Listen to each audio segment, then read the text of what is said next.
October is Domestic Violence Awareness Month, and since the pandemic began, cases are on the rise in Rochester. In 2019, the Rochester Police Department reported 262 cases. So far this year, there have been 341. ABC 6 News Good Morning reporter Samantha Boring is joining us live in studio today with what advocates are doing to bring awareness to this issue. Samantha.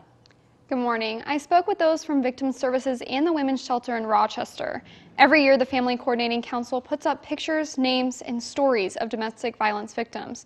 The pictures are the people who have died from domestic violence homicide in Minnesota over the past year. That report started more than 30 years ago.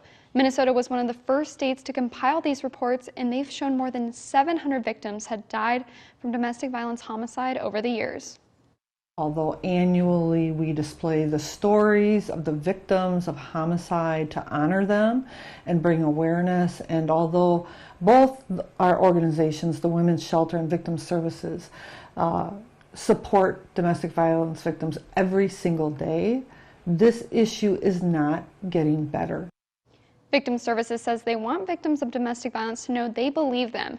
They will help them if they do not want to go to the police, and they are here 24/7.